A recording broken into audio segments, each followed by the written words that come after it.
Selamat datang dan tahniah diucapkan kepada pelajar baharu ambilan Ogos 2026 ke Institut Pendidikan Guru Kampus Batu Lintang. Untuk memudahkan urusan pendaftaran anda, berikut merupakan panduan ringkas sepanjang proses pendaftaran. Sebaik sahaja tiba di kampus, sila ikuti papan tanda dan arah yang telah disediakan menuju ke kolej kediaman.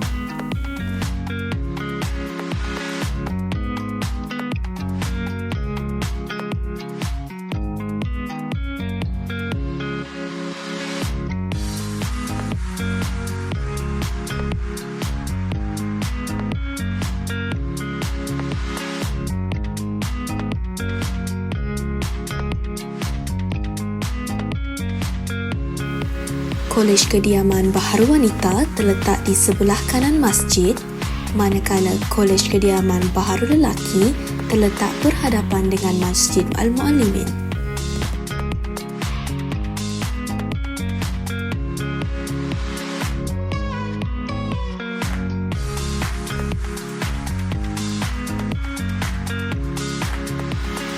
Setibanya di Kolej Kediaman, sila lengkapkan urusan pendaftaran asrama seperti yang telah diarahkan oleh petugas.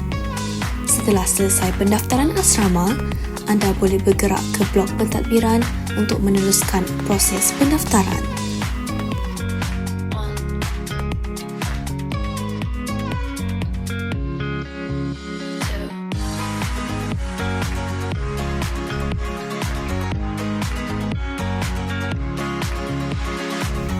Bagi ibu bapa yang membawa kenderaan, sila parkir di kawasan parkir pelawat yang terletak di hadapan blok pentadbiran.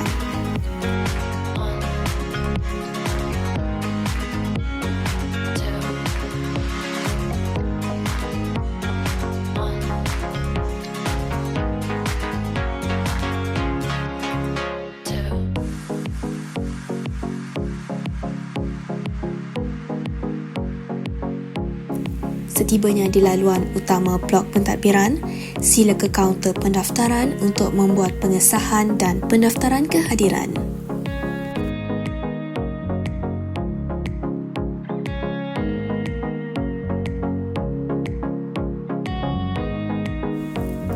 Seterusnya, sila pergi ke meja mentor mengikut tagging kelas masing-masing.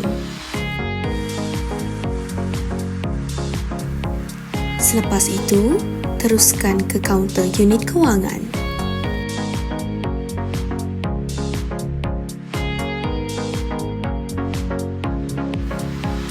Kemudian, pergi ke kaunter koperasi.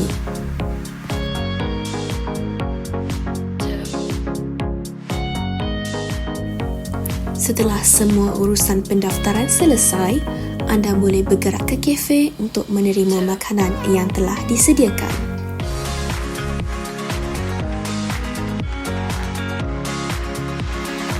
Akhir sekali, semua pelajar baharu dan ibu bapa dijemput untuk bergerak ke auditorium Tun Ahmad Zaidi Adrus bagi menghadiri majlis perasmian.